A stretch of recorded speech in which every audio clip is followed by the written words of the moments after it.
महाराष्ट्र में स्कूलों को खोलने का फैसला सरकार ने स्थानीय प्रशासन पर छोड़ा। हालात के हिसाब से हर इलाके में होगा लोकल प्रशासन का निर्णय।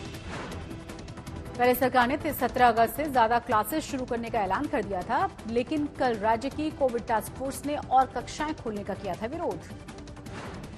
लोकल में सफर करने के लिए आम लोगों को मिलने शुरू हो गए ऑनलाइन पास। राज्य सरकार ने इसके लिए शुरू की है अलग से वेबसाइट। 15 अगस्त से वैक्सीन की दोनों डोज लगवा चुके लोग लोकल में ट्रैवल कर सकते हैं। ऑनलाइन पास के लिए भी स्टेशन पर बनाई गई है हेल्प डेस्क। मुंबई में नशे के कारोबारियों पर जारी है शिकंजा। नार्कोटिक्स सेल ने 3 ड्रग्स पैडलर को दबोचा। महाराष्ट्र में आज बढ़े हुए आए हैं कोरोना के मामले। 6,388 नए केस और 208 की मौत। मुंबई में बढ़े हुए आए केस। 24 घंटे में 279 केसेस सामने आए, 7 की मौत। पुणे में प्राइवेट कंपनी के अधिकारी की हत्या। अवैध संबंधों के शक में वारदात को दिया गया अंजाम। पुणे में मॉल की पहली मंजिल से गिरकर सुरक्षाकर्मी की मौत हुई। दुर्घटना सीसीटीवी कैमरे में कैद। अमरावती में पत्नी ने नया मोबाइल मांगने पर गुस्साए पति ने पत्नी को मौत के घाट उतार दिया। कल्याण में उबर ड्राइवर का अपहरण करने के बाद हत्या के मामले में यूपी के भदोही से 3 आरोपी गिरफ्तार। डोंबिवली में आम आदमी पार्टी का वायदा। नगर पालिका चुनाव में जिताया तो दिल्ली की ही तरह यहां भी देंगे मुफ्त बिजली और पानी। दिल्ली में 9 साल की रेप विक्टिम को लेकर आंदोलन करने वाले महाराष्ट्र के मंत्री और कांग्रेस नेता नितिन राउत पर बोले देवेंद्र फडणवीस, सबसे ज्यादा घटनाएं महाराष्ट्र में हो रही हैं, पर यहां नहीं गए राउत। औरंगाबाद के मालीवाड़ा में दिन दहाड़े पेट्रोल पंप के कर्मचारियों से बंदूक की नोक पर 2 बदमाशों ने 1.5 लाख रुपए लूटे और फरार हुए। कोल्हापुर के इचलकरंजी में 2000 और 500 के फर्जी नोट बनाने वाले 2 लोगों को पुलिस ने गिरफ्तार किया। फर्जी नोट बनाने का सामान भी जब्त। अमरावती के अंदर कुछ घंटों के बाद मर्डर की दूसरी वारदात घटी। आपसी रंजिश में एक ही घर में घुसकर एक युवक की हत्या। नांदेड़ में वाटर फिल्टर प्लांट के मालिक पर गोलीबारी। बाल बाल बचे व्यापारियों में डर का माहौल। बिना पूर्व सूचना के बिजली काटे जाने पर बारामती में आक्रोशित हो गए किसान। बिजली कार्यालय के बाहर धरना। 318 अंकों की बढ़त के साथ 54,843 पर बंद हुआ है सेंसेक्स। 82 अंक चढ़कर 16,364 पर निफ्टी बंद। रेट्रो टैक्स के 17 केस में समझौते की कोशिशें शुरू। अगले महीने 8,100 करोड़ रुपए के मामलों में समाधान की उम्मीद। देश के बुनियादी ढांचे से जुड़कर संपत्तियां बेचकर 6 लाख करोड़ जुटाएगी सरकार। नेशनल हाईवे से लेकर पावर ग्रिड तक में होगा विनिवेश। टैक्स पेयर्स को ब्याज और लेट फीस लौटाएगा आयकर विभाग। सॉफ्टवेयर में खामी के चलते वसूला गया था अतिरिक्त ब्याज। 2027-28 तक 1 लाख करोड़ डॉलर का निर्यात कर सकता है भारत। वाणिज्य सचिव बीवीआर सुब्रमण्यम ने जताया है भरोसा। बीते 6 दिनों में 1,800 रुपए प्रति 10 ग्राम तक सस्ता हुआ है सोना। 1 साल में 12,000 रुपए प्रति 10 ग्राम से ज्यादा की गिरावट।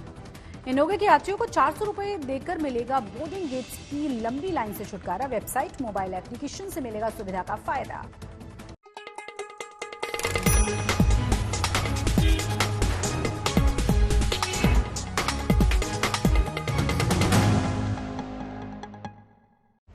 महाराष्ट्र के यवतमाल जिले में अपने बनाए हेलीकॉप्टर को उड़ाने की कोशिश कर रहे एक युवा की मौत हो गई है। ये पिछले 2 साल से हेलीकॉप्टर बनाने में लगा हुआ था। 8वीं के बाद पढ़ाई छोड़ चुके युवक की इच्छा थी कि वो एक सस्ता हेलीकॉप्टर बनाए, जिसे मेडिकल इमरजेंसी और दुर्गम ग्रामीण इलाकों में जाने के लिए इस्तेमाल किया जा सके।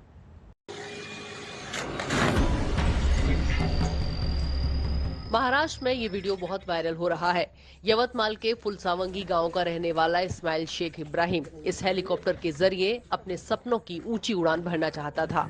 8वीं के बाद पढ़ाई छोड़ चुके इस्माइल के पिता और भाई वेल्डिंग का काम करते हैं। इस्माइल भी उनका हाथ बटाने लगा था। 2 साल पहले उसने सपना देखा एक हेलीकॉप्टर बनाने का। इसके लिए उसने ढेर सारे यूट्यूब वीडियो देखे, एक पुरानी कार के इंजन का इस्तेमाल किया, बहुत सारी पाइप और स्ट्रक्चर खुद वेल्डिंग करके तैयार की।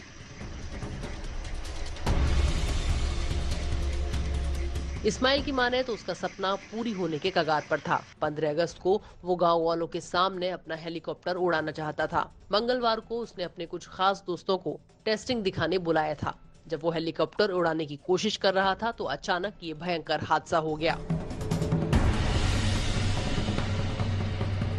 इस हादसे में एक ब्लेड अंदर बैठे इस्माइल की गर्दन चीर गया। इससे पहले कि दोस्त कुछ समझ पाते खून से लथपथ इस्माइल का शरीर खुद ही हेलीकॉप्टर से बाहर निकल आया। ये वीडियो इस्माइल के दोस्त ही बना रहे थे।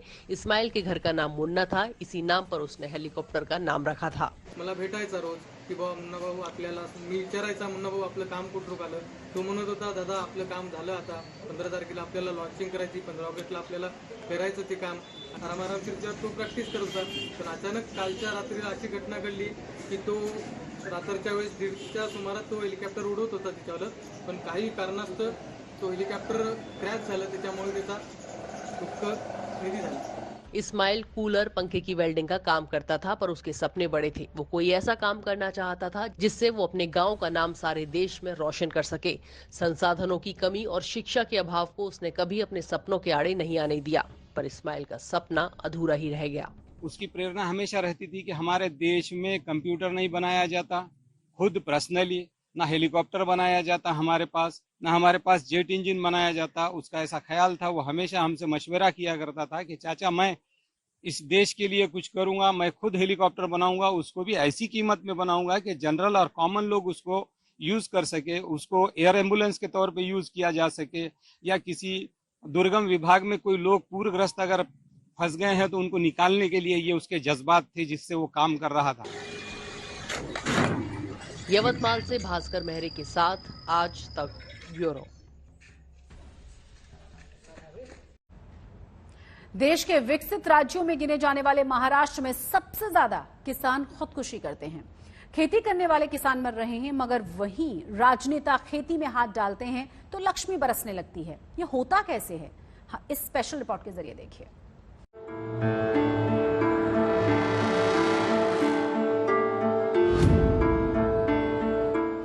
कर्ज के फंदे में झूल जाने वाले किसानों के लिए हर राज्य की राजधानी से लेकर देश की राजधानी दिल्ली तक राजनीति तो फलती फूलती है। किसान कुछ नहीं पाता, राजनेता सब कुछ पाते हैं।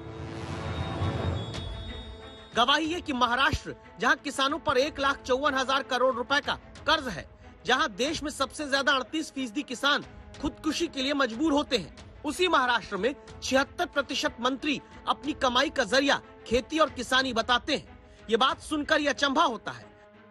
और दावा है कि महाराष्ट्र के मुख्यमंत्री उद्धव ठाकरे से लेकर उनके बेटे और पर्यावरण मंत्री आदित्य ठाकरे, डिप्टी सीएम अजित पवार, ताकतवर मंत्री छगन भुजबल, स्वास्थ्य मंत्री राजेश टोपे समेत महाराष्ट्र के मंत्री और उनके परिजनों के नाम पर जितनी कंपनियां हैं, उनमें सबसे ज्यादा कृषि से ही जुड़ी हैं। महाराष्ट्र में अगर मंत्री और उनके परिजनों के नाम कुल 161 कंपनियां दर्ज हैं, तो इनमें 42% कंपनियों का संबंध सीधे कृषि क्षेत्र से है।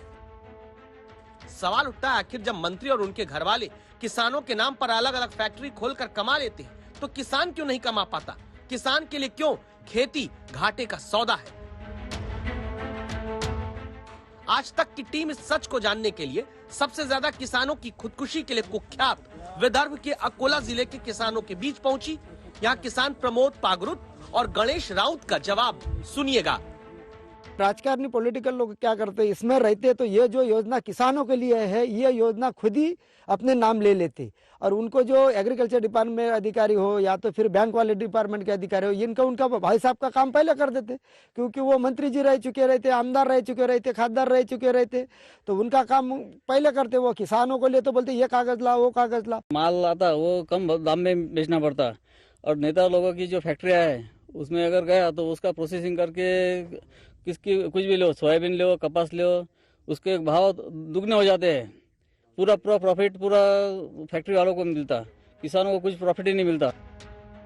यानी महाराष्ट्र के किसानों के मुताबिक मंत्री और नेताओं की कंपनी को उनके रसूख के दम पर हर सुविधा थाली में सजा कर मिलती है, और आम किसान तो सिंचाई का पानी और बिजली तक पाने के लिए दौड़ता रह जाता है। साथ ही किसान को उसी माल की कम कीमत मिलती है जिसके बदले नेताओं की फैक्ट्री धन उगलती है।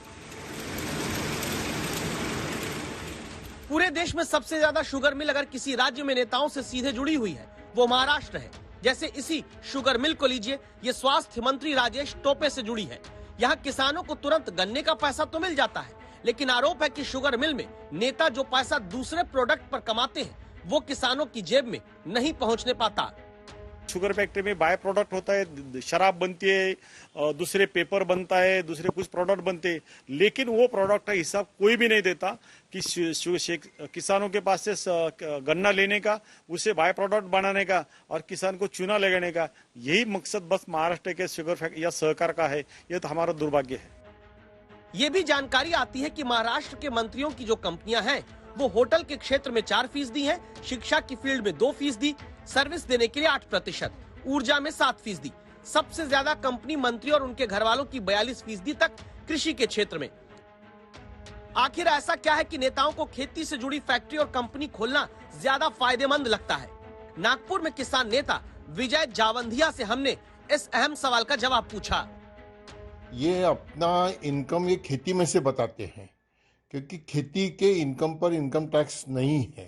नेताओं, अफसरों की और पूंजीपतियों की खेती मुनाफे की इसीलिए है कि उनके पास में नंबर 2 का पैसा है, वो उसको नंबर 1 में कन्वर्ट करते हैं।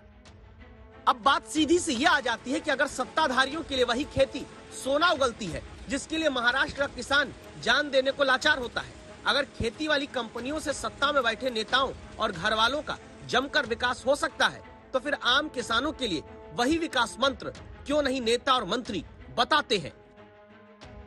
नागपुर से योगेश पांडे के साथ धनंजय सांवले, अकोला आज तक।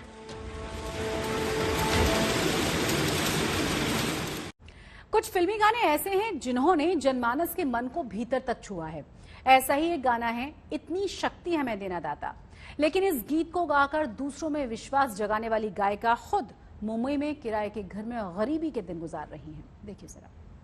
इतनी शक्ति हमें देना प्रार्थना, इतनी शक्ति हमें देना दाता। बरसों पहले आए इस गाने के YouTube पर करोड़ों व्यूज हैं। इस गाने को आज भी स्कूलों की प्रार्थना सभा में गाया जाता है। कहते हैं कि बहुत सारे नेताओं की फोन की रिंगटोन भी ये गाना है। पर इस गाने को गाने वाली सिंगर पुष्पा पगधरे आज पाई पाई की मोहताज हैं।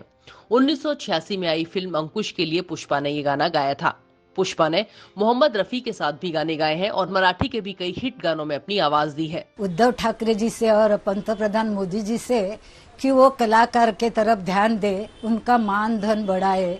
जो 3150 रुपया जो मिलता है वो कब तक चलेगा? आजकल की परिस्थिति, लॉकडाउन के लिए परिस्थिति बहुत विकट हो गई, बेचारे खाने की मौत हो गई है इसे।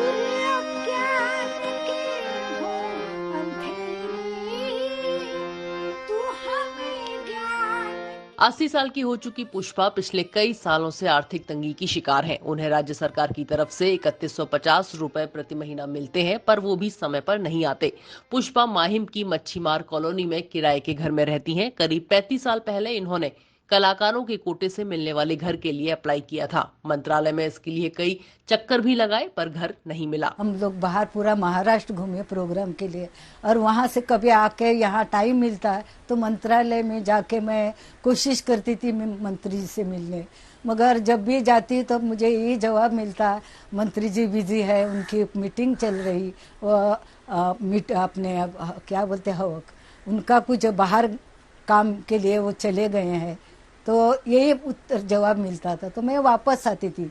तो फिर आखिर में परेशान होके मैंने छोड़ ही दिया। मैं बोले देखो जब कब हो जाएगा मिलेगा, बस उसका इंतजार है। मगर अभी तक मुझे उसके बारे में कितने बार पेपर में छपा घर के बारे में, मगर अभी तक मुझे नसीब नहीं हुआ घर।